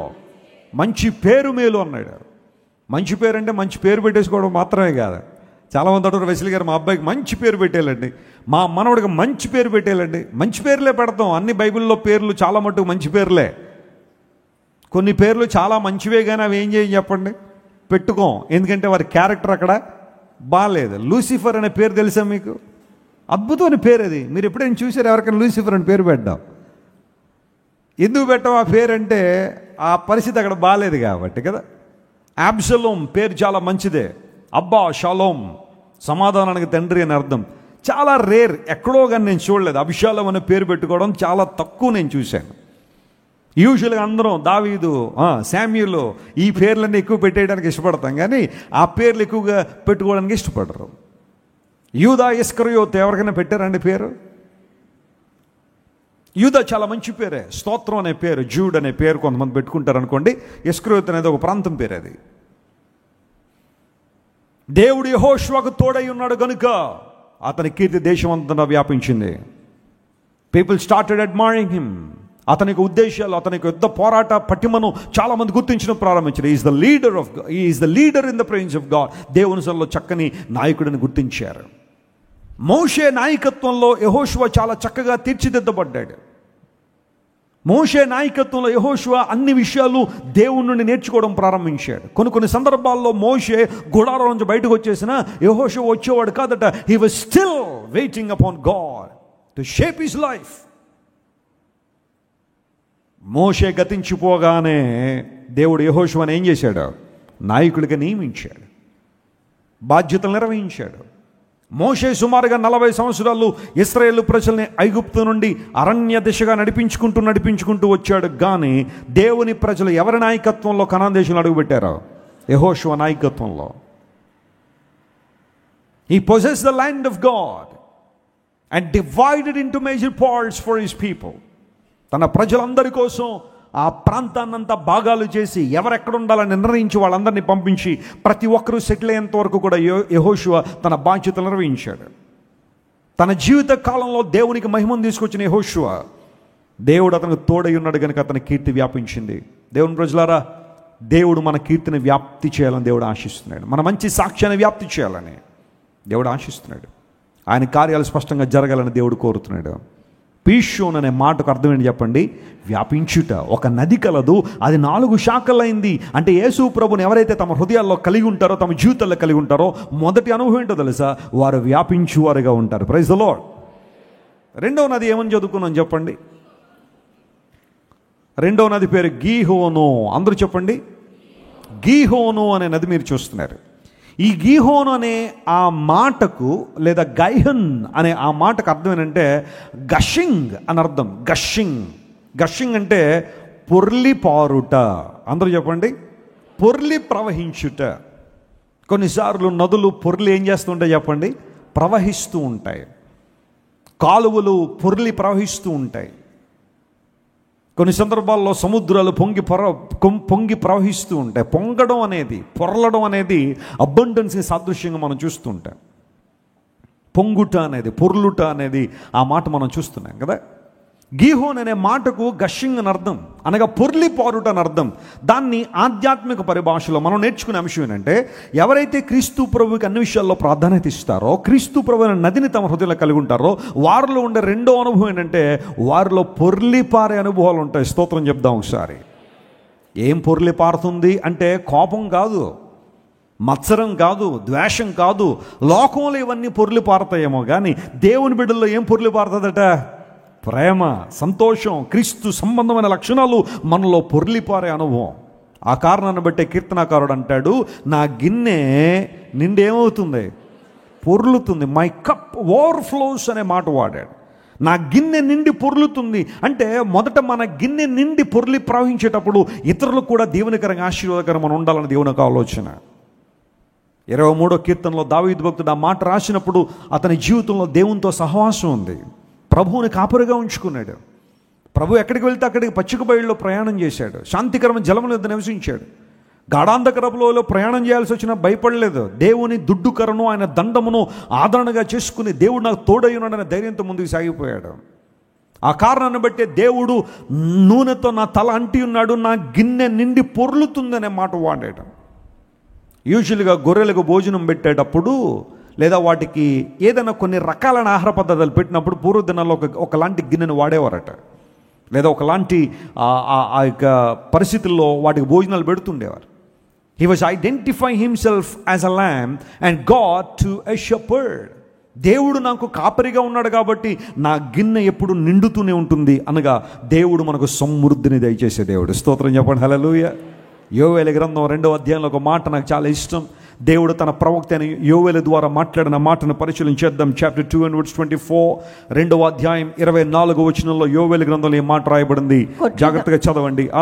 కొట్లు ధాన్యముతో నిండుతాయి, కొత్త ద్రాక్షారసము, క్రొత్త తైలమును గానుగులకు పైగా పొర్లి ఏమవుతాయట? పారుతాయట. హల్లెలూయా. యోవేలు ద్వారా దేవుడు మాట్లాడుతున్నాడు. యోవేలు గ్రంథంలో 2వ అధ్యాయంలో చాలా శ్రేష్టమైన ఆధిక్యతలు, శ్రేష్టమైన ప్రవచనాలు రాయబడ్డాయి. క్రొత్త ద్రాక్షారసము, క్రొత్త తైలము గానుగులకు పైగా పొర్లి ఏమవుతుంది? పారుతుంది. Abundance of God's grace and God's joy. ద్రాక్షారసము ఆనందానికి సాదృశ్యం, సంతోషానికి నిదర్శనం. క్రీస్తు ప్రభుని కలిగి ఉన్న వారిలో చెప్పండి, ఆనందం ఏమవుతుంది? పరవళ్ళు దొరుకుతుంది, సంతోషం పొర్లి పారుతుంది. అదే క్రీస్తు ప్రభు లేని జీవితాల్లో ఏం పారుతుంది చెప్పండి? దుఃఖం, వేదన, భయంకర పరిస్థితుల్లో. ఈరోజు మీరు న్యూస్ పేపర్ చూస్తే TV9లో ఒక అమ్మాయి యాంకర్గా పనిచేసి ఆమె సూసైడ్ చేసుకుని చనిపోయింది. ఆమెను రోజు ప్రతి ఒక్కరు చూసారు. TV9లో చాలా అద్భుతంగా వాగ్దాటితో, చాలా క్లారిటీతో వార్తలు చదివేది. And she was a wonderful writer also. కొన్ని రకాల న్యూస్ పేపర్స్లో ఆమె ఆర్టికల్స్ కూడా ప్రచురం చేశారు. స్వేచ్ఛ అనే అమ్మాయి. ఫస్ట్ మ్యారేజ్ బ్రేక్ అయిపోయిందట. రెండోసారి మరలా ఎవరితోనో వివాహం చేసుకోవాలని ఆశించింది. వారిద్దరు మాట్లాడుకోవడం ప్రారంభించారు, ప్రేమించుకోవడం ప్రారంభించారు. మరి ఏమైందో తెలియదు. వారిద్దరి మధ్య ఏం విభేదాలు వచ్చాయో, గొడవలు వచ్చాయో తెలియదు. చాలా చక్కగా ఉన్న అమ్మాయి, అన్ని పరిస్థితులు బాగున్న అమ్మాయి సూసైడ్ చేసుకుని చచ్చిపోయింది. ఎందుకు అంటే సంతోషం లేదు. డబ్బులు లేవా అంటే బోళ్ళు ఉన్నాయి, ఆఫర్స్ లేవా చేతులు అంటే చాలా ఉన్నాయి. ఆమె ఎక్కడికి వెళ్తే అక్కడ ఆ టీవీ యాంకర్గా ఆమెకు అద్భుతమైన వెల్కమ్ చెబుతారు ఆమె యొక్క జ్ఞానాన్ని బట్టి. But still there is no peace, no joy. లోకంలో ఇలాంటి సంగతులు ఎన్నో జరుగుతున్నాయి. ప్రతిరోజు ఎన్నో సంఘటనలు లిఖితం అవుతున్నాయి చరిత్రలో. సంతోషం లేక, ఆనందం లేక అన్నీ ఉన్నాయి చాలామంది. కానీ ఏదో నిరాశ, ఒక ఒంటరితనం, కావాల్సిన వాళ్ళు ఎవరో నో చెప్పారని లేదా వద్దన్నారని ఆ అసహ్యం జీవితం మీద వచ్చి నేను బ్రతకడం ఎందుకు, చచ్చిపోవడం బెటర్ అని చాలామంది రకరకాల ప్లానింగ్ చేసుకునే వాళ్ళు కూడా చాలామంది ఉన్నారు. But the Bible says, whenever you invite Jesus into your heart, the second river, Gihon means gushing, పొర్లి పారడం అనగా క్రొత్త ద్రాక్షారసం, క్రొత్త తైలము పొర్లి పారుతుంది. దేవుడు నూతన అనుభవాలతో, నూతన సంతోషంతో, నూతన అభిషేకంతో మనల్ని నింపును గాక. హల్లెలూయా. That's a promise of God for all of us today. నీ జీవితంలో దుఃఖం ఏలుబడి చేస్తుందా? ఏడుస్తున్నావా ప్రతి చిన్నదానికి? అధైర్యపడిపోతున్నావా? ఇంకా బ్రతుకు లేదండి, జీవితం లేదండి, పరీక్షలో ఫెయిల్ అయిపోయావని బాధపడుతున్నావా? ఉద్యోగం రావట్లేదని వెసిలి గారు గతించిన 5 సంవత్సరాల నుంచి 6 సంవత్సరాల నుంచి చేయని ప్రయత్నం లేదు, ఇంకా నాకు రాదేమో, ఇంకా నా జీవితం వేస్ట్ అని ఒక నిరుత్సాహంలోనే ఉన్నావా? డిఎస్సి రావాలి నోటిఫికేషన్ ఎంతో వెయిట్ చేసామని వచ్చింది, కానీ అందరూ బాగా రాసాను, నేను బాగా రాలేదని ఇంకా నా జీవితం వద్దనుకుంటున్నావా? అటెంప్ట్ చేసావు, దట్స్ ఓకే. రిజల్ట్ ఏమైనా కానీ నువ్వు చింతపడాల్సిన అవసరం లేదు. Try another time, try again. మరలా ప్రయత్నం చేయి. దేవునికి తోడై ఉన్నాడు, ఆయనలో నువ్వు సురక్షితంగా ఉన్నావు గుర్తించు, ప్రభు నీ జీవితంలో మేలు చేస్తాడు. థామస్ ఆల్వా ఎడిసన్ బల్బు కనిపెట్టడానికి 10,000 సార్లు ప్రయత్నం చేశాడు. 10,000 times, 10,000 attempts. 9,999 ఫెయిల్ అయిపోయిన తర్వాత 10,000 times సక్సెస్ సాధించాడు, ప్రపంచానికి బల్బునిచ్చాడు. ఎవరు అడిగారు, ఇన్నిసార్లు ఓడిపోయావు కదా, ఇన్నిసార్లు నీ ప్రయత్నంలో విఫలమయ్యావు కదా, నీకు చిరాకు రాలేదా, వెనుకడుగు వేయాలని ఆలోచన ఎందుకు రాలేదని అడిగితే ఆయన అన్నాడు, ప్రతి ఫెయిల్యూర్లో నేను ఒక పాఠాన్ని నేర్చుకుంటూ వచ్చాను. ఇంకా బెటర్గా ఎలా చేయొచ్చు, ఇంకా బెటర్గా నేను ఎలా నన్ను నేను తీర్చిదిద్దుకోవద్దని ఆలోచన చేసి ఎట్టకేలకు నేను సఫలత సాధించాను. ఒక గ్రాహం బెల్ ఒక ఫోన్ను ప్రపంచానికి పరిచయం చేశాడంటే, ప్రపంచానికి ఆ ఫోన్ ఇవ్వడంలో గ్రాహం బెల్ చాలాసార్లు ఫెయిల్ అయిన తర్వాతే సక్సెస్ సాధించాడు. ఈ రోజున మన ఫోన్ ఎత్తగానే ఏమంటాం చెప్పండి? ఫస్ట్ వర్డ్ ఏం మాట్లాడతాం? హలో అంట కదా. హలో అనేది వాస్తవానికి గ్రాహం బెల్ గారు మాట్లాడాలనుకుంటే అమ్మాయి పేరనమాట. హలో అనే ఫస్ట్ టైం మాట్లాడాడు ఆయన. తనకు బాగా కావాల్సిన మరి భార్య అని కొంతమంది అంటారు, లేదంటే స్నేహితురాలు అని అంటారు, వాటెవర్, ఆమెకు ఫోన్ చేశాడట ఫస్ట్ టైం, హలో అన్నాడట. అక్కడి నుంచి ఇంకా ఫోన్లో అందరూ అని ఏంటి చెప్పండి, hello hello hello hello hello. మంచిదే. చాలాసార్లు ఫెయిల్ అయిన తర్వాత కానీ గ్రాహం బెల్ ఫోన్ ఇవ్వలేదు. ఈ రోజున ఫోన్లో వచ్చిన ఆ ట్రాన్స్ఫర్మేషన్ చూడండి. నేను హై స్కూల్ చదువుతున్న సమయంలో మాకు ఫోన్ వచ్చింది మా ఇంటికి, BSNL connection, white colour phone, beetle అనే ఉంటుంది దాని మీద. ఆ ఫోన్ చూడగానే ఎంత ఆనందం అనిపించేదో. నేను మా అక్క మా తమ్ముడు ముగ్గురు ఆ ఫోన్ దగ్గరే కూర్చునేవాళ్ళం. ఎవరైనా ఫోన్ చేస్తారేమో, ఎవరు చేసేవాళ్ళు కాదనుకోండి. బట్ ఫోన్ వస్తే ఫస్ట్ మేము ఎత్తాలని ఆలోచన. మార్కెట్లో రకరకాల ఫోన్లు ఆ తర్వాత రావడం, ఆ తర్వాత వెంటనే మోటరోలా వాళ్ళు ఫస్ట్ సెల్ ఫోన్ తీసుకొచ్చారు. సిమన్స్ అనే ఒక కంపెనీ ఫోన్లు తీసుకొచ్చారు. వాకీ టాకీ సైజులు ఉండవు, ఎంత సైజులో. బట్ అవి కూడా ఇక్కడెక్కడో పెట్టుకుని అందరికీ కనబడేలా చక్కగా చాలామంది తిరుగుతుండేవారు. ఆ ఫోన్లో మాట్లాడాలంటే ఇన్కమింగ్ 75 రూపాయలు, అవుట్ గోయింగ్ 150 రూపాయలు. బట్ స్టిల్ కొంతమంది వాడారు. అలా అలా మెల్లగా రేట్లు తగ్గుంటూ వచ్చాయి. ఈ లోపల రిలయన్స్ వచ్చింది ఒక రోజున, ఫోను ఉచితం ఫోను అన్నాడు. లేకపోతే ముందు మాట్లాడేసుకొని తర్వాత ఫోన్లు బిల్లు కట్టండి అని.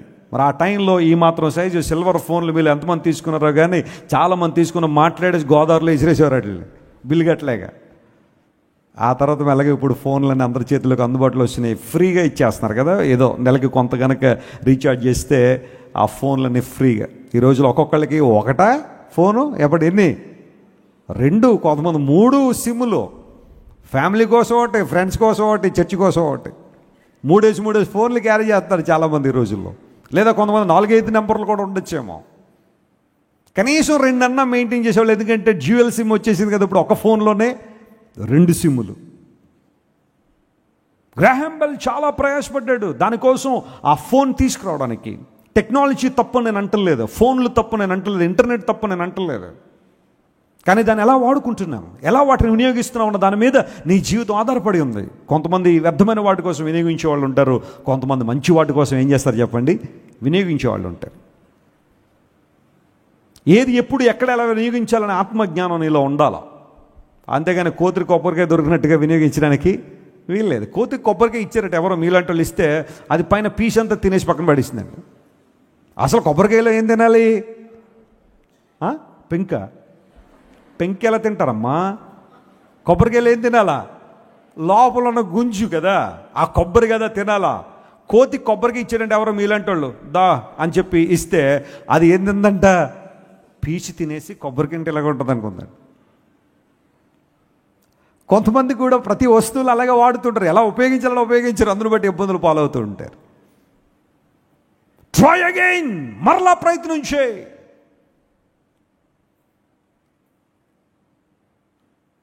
అశాంతితోనూ అసమాధానతోని జీవితం నింపుకోవడానికి లేదు. దేవుని వాగ్దానం ఉంది, క్రొత్త ద్రాక్షరసం క్రొత్త తైలము అని గానుగుల పైన ఏమవుతుందట, పొర్లి పారుతుంది. గీహోన్ అనే మాటకు పొర్లి పారుట అని అర్థం. ప్రభు దగ్గరికి మనం వచ్చినప్పుడు దేవుడిచ్చే ఆనందం, నూతన సంతోషం, నూతన తైలము అనగా పరిశుద్ధాత్మ దేవునికి నింపుదల, ఆయన అభిషేకము, ఆయన కొరకు జీవించడానికి ఉపయోగపడే ఒక అద్భుతమైన సాధనం. పొర్లి పారే అనుభవంలోని దేవుడు మనల్ని తీసుకొస్తున్నాడు. యెషయా గ్రంథం 66వ అధ్యాయం 12వ వచనం కూడా ఒకసారి మనం చదువుదాం. చూడండి. The book of Isaiah chapter 66 and verse 12. దానిలో ఈ మాట రాయబడింది, యెహోవా ఇలాగ సెలవిచ్చుచున్నాడు, ఆలకించుడి, నది వలె సమాధానము ఆమె యొద్దకు పారజేయుదును, మీరు జనముల ఐశ్వర్యము అనుభవించునట్లు ఒడ్డు మీద పొర్లిపారు జల ప్రవాహము వలె, చేసుకోండి, ఒడ్డు మీద పొర్లిపారు జల ప్రవాహము వలె మీ యొద్దకు దానిని రాజేతును, మీరు చంకను ఎత్తుకొనబడెదరు, మోకాళ్ళ మీద ఏం చేయబడతారు, మీరు ఆడించబడతారు. స్తోత్రం చెప్పండి, హల్లెలూయా. చంకను ఎత్తుకొనబడతారంటే ఇప్పుడు నన్ను ఎవరు ఎత్తుకుంటారని చూస్తున్నారేమో. ఇప్పుడు మేము ఎవరు ఎత్తుకోలేరులేండి, అది కాదు అక్కడ అర్థం. కొన్ని బైబిల్లో మనం లిటరల్గా అర్థాలు తీసుకోవడానికి లేదు. ఎత్తుకునబడుట అంటే గణపరచబడుట, హెచ్చింపబడుట. కృంగిపోయిన పరిస్థితుల్లో ఉన్న యెరూషలేమును దేవుడు ఆదరణ మాటలతో నింపుతున్నాడు. ఆమె అనే మాట ఇక్కడ యెరూషలేము ప్రజలకు సాదృశ్యంగా ఉపయోగించబడుతున్న పదం అది. ఆలకించుడి, నది వలె సమాధానము ఆమె వద్దకు పారజేయుదును, మీరు జనముల ఐశ్వర్యం అనుభవించినట్లు ఒడ్డు మీద పొర్లిపారు జల ప్రవాహముల వల్లే మీ జీవితంలో అద్భుతం చేస్తాను. నమ్మిన వారు స్తోత్రం చెప్పండి, హల్లెలూయా. అంటే వీళ్ళది వాళ్ళది మన దగ్గరికి వచ్చి పడిపోవాలన్న ఉద్దేశం కాదు అది. But God has a plan to satisfy his desires and to meet your needs according to his plan. దేవునికి నీ అవసరాన్ని ఎలా తీర్చాలో ఆయనకి తెలుసు. స్తోత్రం చెప్పండి, హల్లెలూయా. 400 సంవత్సరాలు ఇశ్రాయేలు ప్రజలు ఐగుప్తులో బానిసలుగా ఉంటే వారు దోచుకొనబడ్డారా లేదా? వారి శ్రమ దోచుకొనబడిందా లేదా? వారి సమయం దోచుకొనబడిందా లేదా? ఫరో వారికి కేవలం భోజనం మాత్రం పెట్టి, వారందరినీ హింసపెట్టి, బాధపెట్టి, భయంకరంగా పని చేయించుకుని, పైథం అండ్ రామసేస్ అనే 2 పట్టణాలు కట్టించుకుని వాటికి తగిన మూల్యం చెల్లించక ఇశ్రాయేలు ప్రజలను బాధపెట్టి అన్యాయానికి గురి చేసిన వారికి రావాల్సిందేది కూడా ఇవ్వకుండా అడ్డుకుంటే, నమ్మండి ప్రియ దేవుని బిడ్డలారా, కొన్ని 100 సంవత్సరాల పాటు వారు కోల్పోయిందంతా దేవుడు ఒక్క రాత్రిలోనే ఇశ్రాయేలు పిల్లలకి ఇచ్చాడు. గట్టిగా చప్పట్లు కొట్టి దేవుని అనుమాయింపరచండి. That's the greatness of my God. ఒక్క రాత్రిలోనే ఐగుప్తు ప్రజలందరూ కూడా ఇశ్రాయేలు దగ్గరికి వచ్చి, మీరు కనాను దేశం వెళ్తున్నారట కదా, మీ పితరుల దేవుడు వాగ్దానం చేసిన దగ్గరికి వెళ్తున్నారట కదా, తీసుకోండి మా విండే, తీసుకోండి మా బంగారం అని వాళ్ళందరూ ఇచ్చి పంపించారని బైబిల్లో రాయబడింది. దేవుడు వారికి రావాల్సిందంతా తిరిగి ఇచ్చాడు. ఈరోజు ఒకలాంటి కృంగుదన్నీలో ఉందా? వెస్లీ గారు చాలా కష్టపడ్డానండి ఆ యొక్క ఆఫీసులో, చాలామంది చాలా కష్టపడ్డాను. మా యజమాని దగ్గర ఏమి ఇవ్వలేదండి, నాకు ఏమీ చూసుకోలేదండి అని. ఏం కంగారు పడకు, దేవుడు ఒక రోజు నీకు ద్వారాలు తెరిచే రోజు ఉంటుంది. Praise the lord.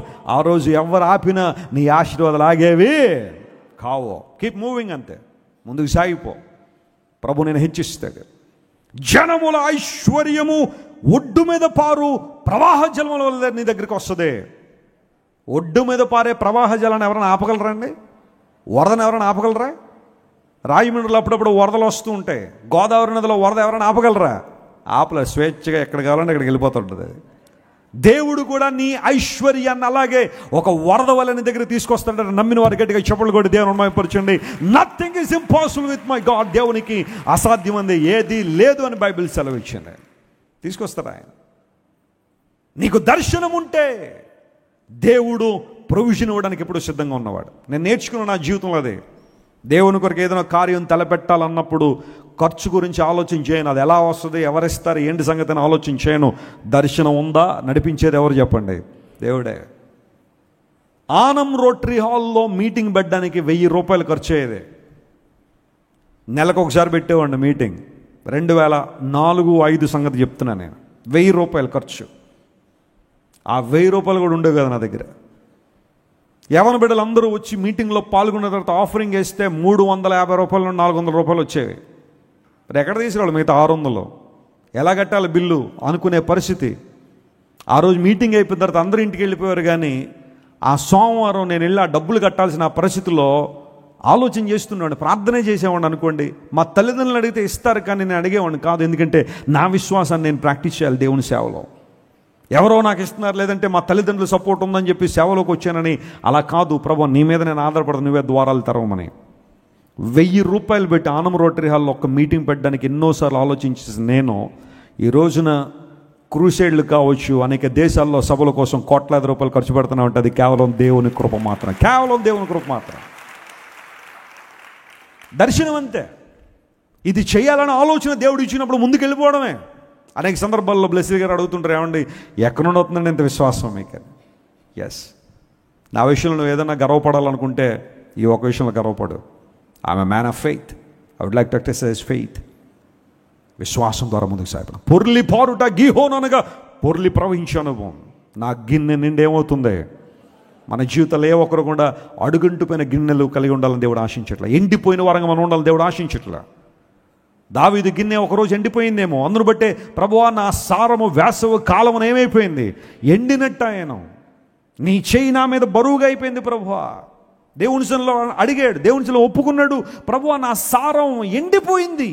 కారణం ఏంటంటే దావీదు యొక్క బలహీనత, అతని యొక్క పాపం అతను ఎండ చేసింది. కానీ ఎప్పుడైతే ప్రభు దగ్గరికి వచ్చాడో, దేవుని కృపా సమాధానాన్ని ఎప్పుడైతే ఆశ్రయించాడో, దేవుడు నింపడం ప్రారంభించాడు, పొర్లి ప్రవహించడం ప్రారంభించాడు. ఇక్కడ ఉన్న ప్రతి కుటుంబాన్ని నేను అడుగుతున్నాను దేవుని సేవకునిగా, ప్రే లైక్ దిస్. ప్రభువా మా కుటుంబం పొర్లి ఏమవ్వాలా?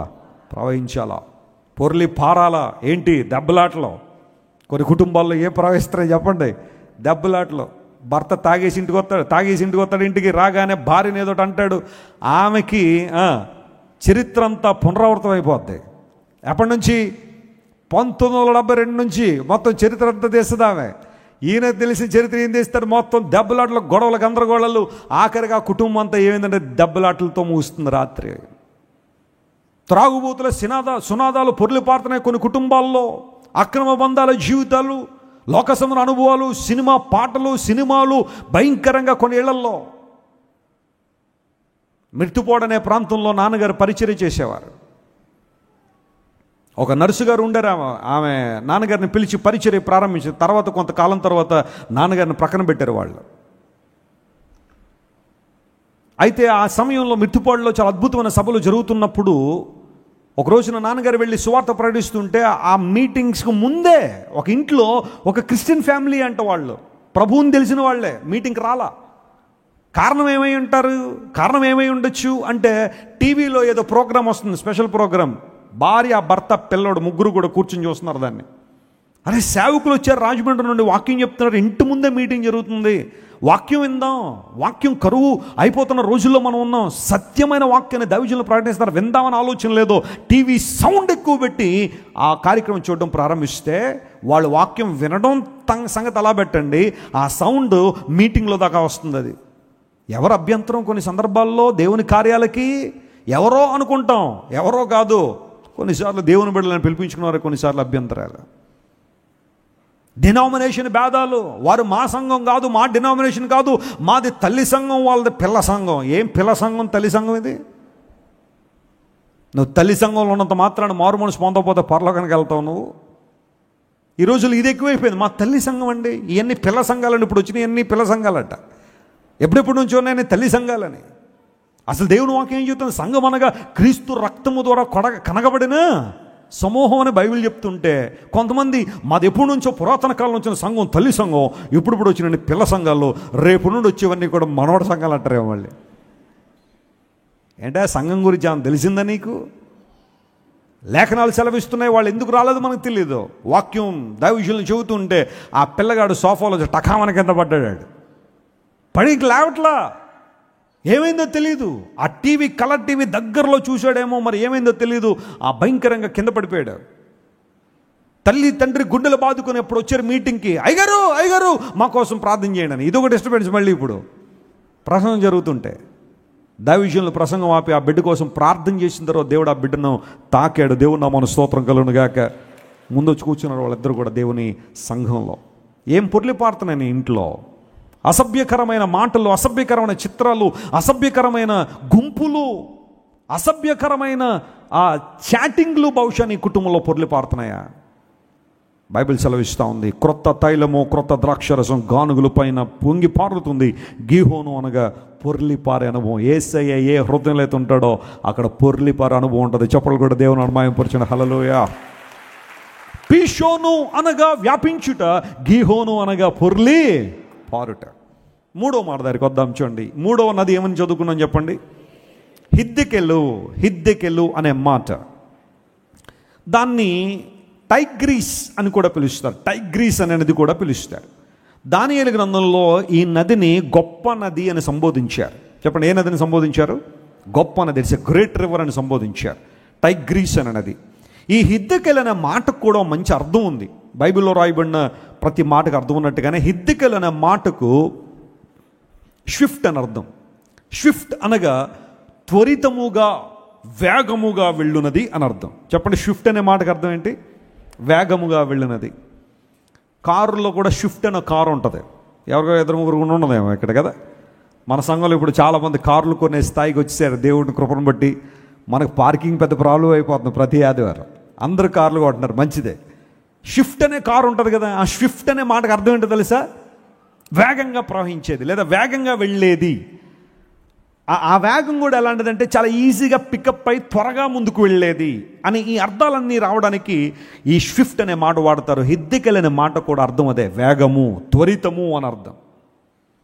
ఆధ్యాత్మిక భాషలో మనం గమనించాల్సింది ఏంటంటే, మనం త్వరపడాల్సిన వాటికి త్వరపడాలి, త్వరపడకూడని వాటికి మనం ఏం చేయకూడదు చెప్పండి?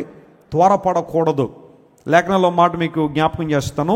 ఈ స్విఫ్ట్ అనే పదం మరలా అక్కడే మనం చూస్తాం బైబిల్లో. ఎక్కడంటే యాకోబు అనే దైవజనుడు అంటాడు, మీలో ప్రతి ఒక్కడు కూడా మాట్లాడడానికి, అందరూ చెప్పాలి, మాట్లాడడానికి ఏం చేయాలా? నిదానించాలి. కోపపడడానికి నిదానించాలి, కానీ వినడానికి ఏమవ్వాలి?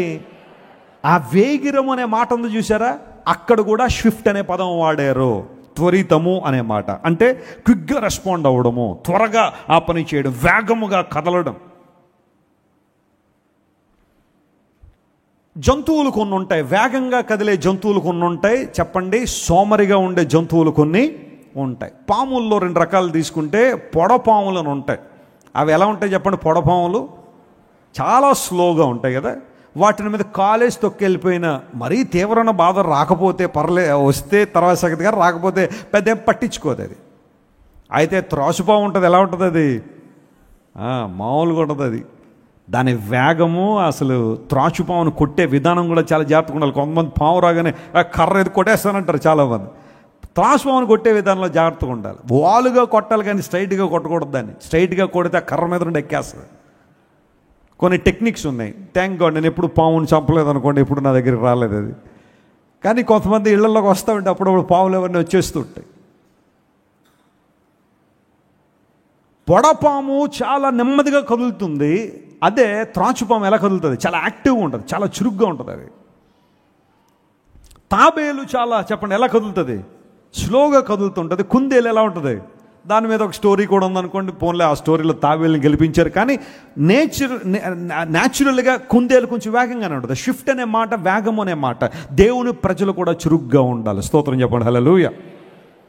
ఈ హిద్దెకెల్ అనే మాటకు స్విఫ్ట్ అనగా త్వరితముగా పారునది, వేగంగా ప్రవహించినది అని అర్థమైతే దేవుని బిడ్డలు కూడా వేగంగానే ఉండాలి. దేనికి వేగంగా ఉండాలి? వ్యర్థమైన పనులు చేయడానికి కాదు ఈ త్వరితము. ఎవరినైనా తిట్టడానికి కాదు ఈ త్వరితము. ఎవరైనా మోసం చేయడానికి కాదు ఈ త్వరితము. లేకపోతే లోకసన కార్యాలు చేయడానికి కాదు ఈ వేగము. దేవునికి సంబంధించిన కార్యాలు మనం ఇప్పుడు ఎలా ఉండాలి? వేగంగా ఉండాలి. అందును బట్టి 7 గంటలకు ఆరాధన అంటే 8 గంటలకు రావాలి. మనం వేగంగా 8:30కు రావాలి, అంతేనా? లేదంటే ఇంకా అతి వేగంగా కొంతమంది వస్తూ ఉంటారు. ఆరాధన అయిపోతే టైంకి బండి ఎక్కడ పెడతారో తెలియదు, తాళం వేస్తారో కూడా తెలియదు, ఎందుకంటే ఆరాధన అయిపోతుంది. ఆ తొందర నువ్వు మొదట రావడానికి ఉండాలి కదా. దేవుని కార్యాలంటే వేగంగా ఉండాలి. ప్రార్థన అనగానే ఎలా ఉండాలా? వేగంగా. కొన్ని కుటుంబాల్లో కుటుంబ ప్రార్థన చాలా అద్భుతంగా ఉంటుంది. ఆ భర్త లేదా భార్య ప్రార్థన అంటే అరగంట గ్యాదర్ అవుతారు అందరూ. అస్సలు చెప్పండి ఏముండదు, ఆ యాక్టివ్నెస్ ఉండదు, ఆ క్విక్గా రావాలన్న ఆలోచన ఉండదు. మటన్ బిర్యానీ అనగానే ఎలా వస్తారు?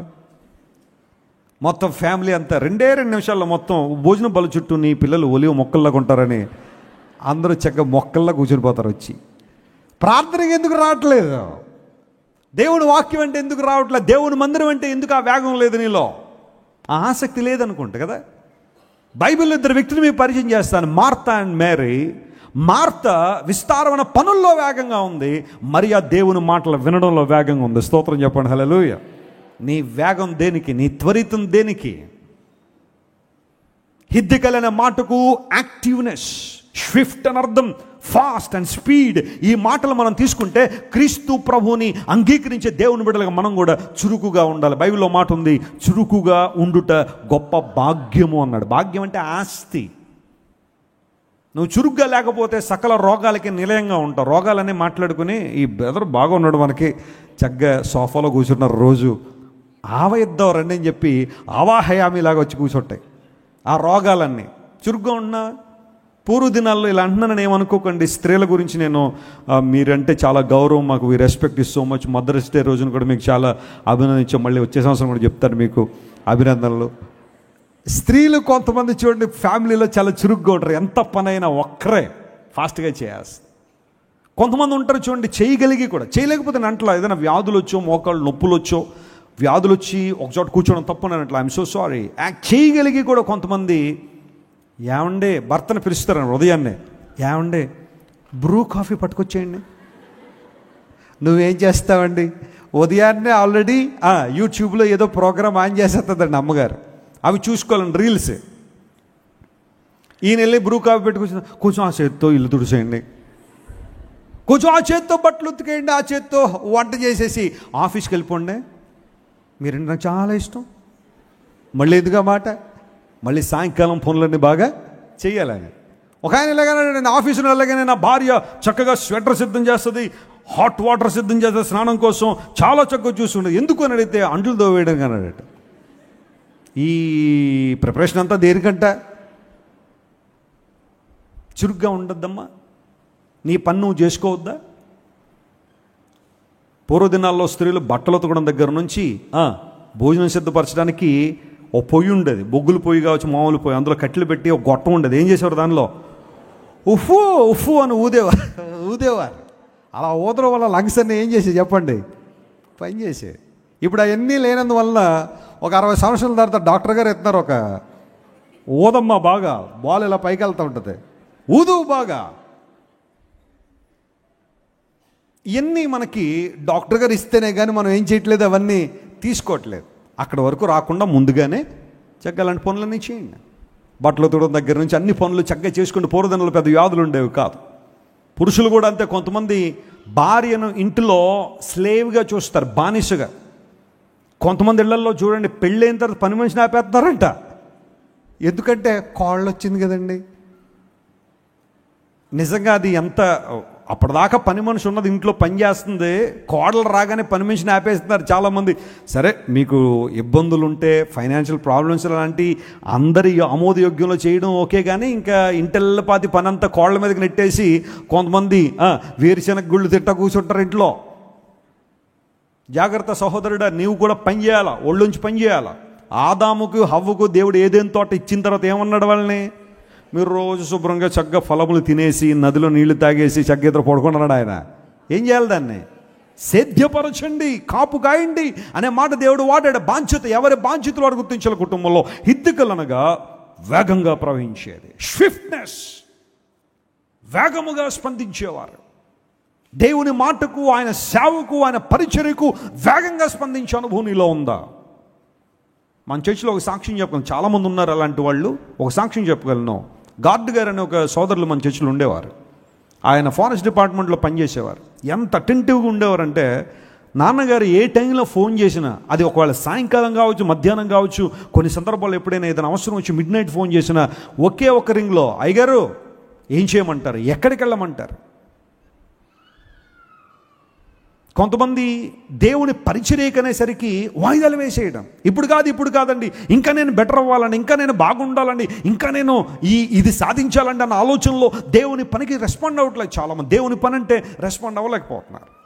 ఏదైనా ఒక నీడ్ కనబడినప్పుడు, దేవుని మందిరంలో ఏదైనా ఒక అనీవెన్గా ఒక 4 చైర్లు అలా పక్కన పడిపోతే ఎవరో చూసుకుంటారని వెళ్ళిపోతున్నావు, లేదా నువ్వు కాసేపు ఆగి వాటిని సర్దుపెట్టి వెళ్తున్నావు. ఆ బాధ్యత ఉందా దేవుని ఇంట్లో?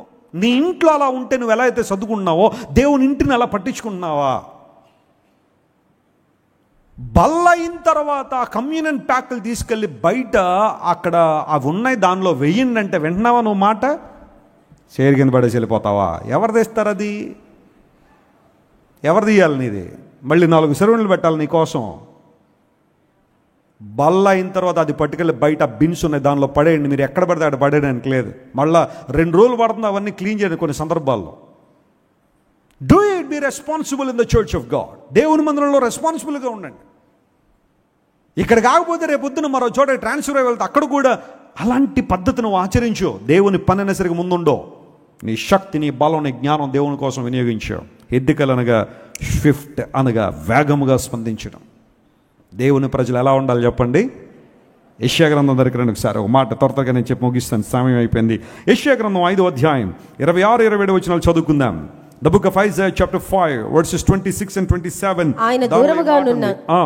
ఆయన దూరముగా ఉన్న జనములను పిలుచుటకు ధ్వజమునెత్తెను, భూమి అంతము నుండి వారిని రప్పించుటకు ఏలగొట్టును.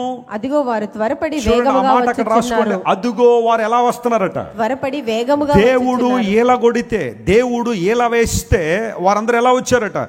వేగముగా వచ్చుచున్నారు. వారిలో అలసిన వాడేనను, తొట్టిల్లు వాడేనను లేడు. వారిలో ఎవడను నిద్రపోడు, కునుకడు. వారి నడికట్టు విడిపోదు. వారి పాదాల లక్షల వారు తెగిపోదు. వారి బాణములు వాడిగలవి. వారి విండ్లన్నీయు ఎక్కువ పెట్టబడినవి. చప్పట్లు కొట్టి దేవుని అనుమయంపరచును. హల్లెలూయా. ఇన్ని ప్రివిలేజెస్, ఇన్ని ఆశీర్వాదాలు ఎందుకు వచ్చినాయి తెలుసా? ఒకే ఒక్క విధేయత. దేవుడు ఏలగొట్టినప్పుడు లేదా ఆయన పిలిచినప్పుడు వారు త్వరపడి ఎలా వచ్చారట చెప్పండి? వేగంగా వచ్చారట. స్తోత్రం చెప్పండి. హల్లెలూయా. భర్తమై దేవుని కోసం కేకలు వేశాడు. ప్రభువా, దావీదు కుమారుడా, రక్షకుడా, యేసు నన్ను కరుణించిన కేకలు వేస్తే ప్రభువారు వెళుతున్న వారు అక్కడ నిలబడి భర్తమైని పిలవండి అనగానే లేఖనాలు సెలవిస్తున్నాయి. మార్కు సువార్త 10వ అధ్యాయం 2 చదివితే దానిలో ఏమంటుందో తెలుసా? భర్తమయి లేచి, ఆ లేవడం కూడా ఎలా లేచిలేడు తెలుసా? దిగ్గున లేచి ఎక్కడికి వచ్చాడట? దేవుని దగ్గరికి వచ్చాడు. ఏమని అనుకుంటాడు? దిగ్గున లేకపోతే ఏమో ప్రభు వెళ్ళిపోతాడేమో, ఆయన నేను మిస్ అయిపోతానేమో, ఆయన మరల నాకు దొరకడేమో, నా ఈ బానిసత్వం నుండి, భయంకర గురుడితనం నుండి, ఈ భయంకర పేదరికం నుండి విడుదల చేసే దేవుడు ఆయనే, ఆయన్ని మిస్ అవ్వకూడదని చెప్పి ప్రభు రమ్మనగానే దిగ్గున లేచి వెళ్ళాడట. దిగ్గున లేచి అనుభవం అనగా he responded so quickly to the voice of God. వారు వేగముగా వస్తున్నారు. వారు అలిసిపోయిన వాళ్ళు లేడు.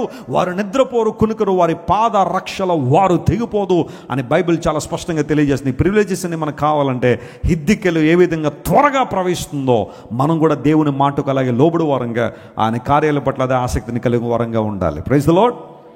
4వ నది ఏమన్నారు చెప్పండి? యూఫ్రటీస్. యూఫ్రటీస్ అనే నది చాలా హిస్టారికల్ రివర్. దీన్ని ఫరాతు అని కూడా పిలిచారు కదా. దీనికి ఉన్న మరొక పేరు ఫరాతు. ఈ యూఫ్రటీస్ అనే మాటకు అర్థం ఏంటంటే స్వీట్ అని అర్థం. చెప్పండి, యూఫ్రటీస్ అనే మాటకు అర్థం ఏంటి? స్వీట్ అనగా తీయనిది లేదా మధురము అని అర్థం. అలా అని చెప్పి యూఫ్రటీస్ నదిలో నీళ్లు తీయగా ఉంటానని అంటలా. దాని అర్థం మాట్లాడుతున్నాను. యూఫ్రటీస్ అనగా మధురమైనది, తీయనిది అని అర్థం. యేసు ప్రభువును అంగీకరించిన తర్వాత మన జీవితాలను కూడా దేవుడు ఎలాగ మార్చాడు చెప్పండి? మధురంగా మార్చాడు. ఒకప్పుడు మనలో ఈ మధురం లేదు. ఒకప్పుడు మనలో ఈ తీయనిదనం లేదు. ఈ స్వీట్నెస్ మనలో లేదు. ఒకప్పుడు చాలా కరుగ్గా ఉన్నాం. మన మాటలు అనేక మందిని బాధించాయి. మన నిర్ణయాలు అనేక మందిని వేధించాయి. మన యొక్క ఉద్దేశాలు అనేక మందికి ఇబ్బందికరంగా మారాయి. కానీ క్రీస్తు ప్రభువును అంగీకరించినప్పుడు మన జీవితాలను దేవుడు ఎలా మార్చాడు? ఆయన మధురంగా మార్చాడు. మీరు ఇంటికి వెళ్ళిన తర్వాత యోహాను సువార్త 2వ అధ్యాయం 11 వచనాలు చదివితే యేసు ప్రభు చేసిన మొదటి అద్భుతం ఒకటి రాయబడింది. ఏంటో చెప్పగలరా? అది దేవుడు నీటిని ఎలా మార్చాడు? ఆయన ద్రాక్షారసంగా మార్చాడు. Ordinary water turn into wine. అలా అని చెప్పి వైన్ అన్నారని చెప్పి ఆల్కహాల్తో ఉన్న ద్రాక్షరసం తాగమని బైబిల్ చెప్పట్లేదు. ఇక్కడ ద్రాక్షారసం, అక్కడ వైన్ అనే పదానికి ద్రాక్షారసం అనే ఆ మాటను మనం ట్రాన్స్లేట్ చేస్తే నీళ్లు, రుచి లేని నీళ్లను దేవుడు రుచి కలిగిన ఆ ద్రాక్షారసంగా దేవుడు మార్చాడు. ఆధ్యాత్మిక అర్థం ఏంటంటే ఒకప్పుడు ప్రభు దగ్గరికి రానంతకాలం మనందరం ఆర్డినరీ, మనందరం కూడా విలువలేని వారమే, మనందరం కూడా భయంకరమైన జీవితాలు కలిగిన వారమే, మారాలాంటి అనుభవాన్ని కలిగిన వారమే. మారా అనే మాటకు అర్థం ఏంటి? చేదు. మన మాటలు చేదు, మన చూపులు చేదు, మన ఆలోచనలు చేదు, మన అలవాట్లు చేదు, మన స్వభావం చేదు, మన బిహేవియర్ చేదు, మన నడక సమస్తం చేదైపోయిన పరిస్థితిలో ఉన్న మనలను యేసయ్య తన రక్తం పెట్టి కడిగి కొనుక్కుని ఎలా మార్చాడు ఆయన? మధురంగా మార్చాడు ఆయన. మారా నీళ్లు మధురంగా మార్చబడినట్టుగానే మన జీవితాల ప్రభు చేతిలో పెట్టుకున్నప్పుడు మధురంగా మార్చాడు. ఇప్పుడు మన సంభాషణలో మధురము, మన ఆలోచనలో మధురము, మన స్థితిగతుల్లో మధురాన్ని దేవుడు మనకిచ్చాడు. పరమగీతల గ్రంథంలో మాట నేను చూశాను, ఆ మాట చెప్పి ముగిస్తాను, జాగ్రత్తగా గమనించండి. పరమగీతల గ్రంథం 2వ అధ్యాయం 14వ వచనం మనం చదివితే దానిలో ఒక చక్కని మాట పరిశుద్ధాత్మ దేవుడు రాయించాడు. పరమగీతల గ్రంథం 2వ అధ్యాయం 14వ వచనం, బండ సందులలో ఎగురు నా పావురమా, ఎగురు నా పావురమా, పేటు బీటల ఆశ్రయించు నా పావురమా, నీ స్వరము స్వరమో మధురము, నీ ముఖము మనోహరము, నీ ముఖము నాకు కనబడనిమ్ము, నీ స్వరము నాకు వినబడని. పరమగీతాల్లో పావురము 2 ప్రాముఖ్యమైన అంశాలకు పోల్చబడింది. ఒకటి పరిశుద్ధాత్మ దేవునికి, రెండవది ఆయన సంఘానికి. హల్లెలూయా. ఇప్పుడు నీ స్వరము మధురము అంటే దేవుని బిడ్డలుగా మన స్వరం ఎలా ఉండాలి చెప్పండి? మధురంగా ఉండాలా, కఠినంగా ఉండాలా? నువ్వు దేవుని బిడ్డవని ఎలా లెక్కించచ్చో తెలుసా? ముందు నీ మాటల్లో సౌమ్యతను బట్టే. కొందరి మాటలు చాలా కరుగ్గా ఉంటాయి, బాధిస్తాయి.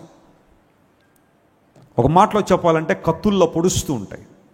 మాట్లాడేది చాలా చక్కగా మాట్లాడుతున్నట్టే ఉంటారు, కానీ ఎవరికి తగలాలో ఆ మాటలు తగిలి వారిని ఏం చేస్తుంటే చెప్పండి? బ్లీడ్ చేస్తాయి. ఒక మాటలో చెప్పాలంటే ఒక కత్తితో పొడిచిన బ్లడ్ ఎలా అయితే వస్తుందో మనసును అలా గాయపడుస్తూ ఉంటారు. టార్గెట్ రీచ్ అవ్వాలంతే వాళ్ళకి. స్వరం బాల మాటలు చాలా భయంకరమైన కత్తిపోటుల్లో ఉండే మాటలు, నిందిస్తారు, అవమానిస్తారు, తక్కువ చేసి మాట్లాడేవాళ్ళు, అవమానించేవాళ్ళు. కానీ దేవుని బిడ్డలుగా మన స్వరం ఎలా ఉండాలని చెప్పండి? మధురంగా ఉండాలి. Praise the Lord. మనం మాట్లాడితే కాసేపు వినాలనిపించాలా, అంతేగాని మైక్ ఎప్పుడు ఆపేస్తారు నాయన అని అనకూడదు. లేకపోతే వీడు మాట్లాడకపోతే బాగుంటుందని అనకూడదు వాళ్ళు. నీ మాటలు మధురంగా ఉండాలి, నీ పలకరింపు మధురంగా ఉండాలి, నీ ఉద్దేశాలు మధురంగా ఉండాలి. దేవుడు అదే కోరుతున్నాడు. నీ స్వరం మధురము. ఇంటికి వెళ్తారు చదవండి, అదే పరమగీతంలో 1వ అధ్యాయం 4వ వచనం, నీ ప్రేమ ద్రాక్షారసము కన్నా మధురం అన్నాడు. స్తోత్రం చెప్పండి. హల్లెలూయా. అది ఆధ్యాత్మిక అర్థంలో మనం తీసుకుంటే మన ప్రేమ కూడా ఎలా ఉండాలి చెప్పండి? మధురంగా ఉండాలి. కపటంతో ఉండడానికి వీల్లేదు, కల్మషంతో ఉండడానికి వీల్లేదు, షుగర్ కోటెడ్గా ఉండడానికి లేదు మన ప్రేమ. కొంతమంది ప్రేమలు బహుశా అలా ఉంటాయేమో, పైకి ఒలికిస్తారు ప్రేమ, లోపలంతా వారి మీద ఏముంటుంది? ద్వేషం. పలకరింపు చాలా తీయగా ఉంటుంది, కానీ హృదయంలో వాళ్ళ మీద అభిప్రాయం మాత్రం చాలా వేరుగా ఉంటుంది. కపటంతో నింపబడిన ప్రేమలో, సహోదర ప్రేమలో ఈ రోజున భయంకరమైన కపటం వచ్చేసింది. సిబ్లింగ్స్ ఒకళ్ళనొకళ్ళు ప్రేమించుకోలేకపోతారు, ఆస్తి గొడవలు, గందరగోళాలు. మొన్న ఎక్కడో న్యూస్లో చూస్తూ ఉంటే తల్లి చచ్చిపోతే ఆమెకున్న బంగారు ఆభరణాల కోసం 3 కూతుళ్ళు పోరాటం. తల్లిని దహన సంస్కారాలు చేయనివట్లా, అప్పటికే 1.5 రోజున్నర అయిపోయిందంట. లెక్క తేలాల్సిందే, శవం కాల్చాల్సిందే అన్నట్టుంది పరిస్థితి అక్కడ.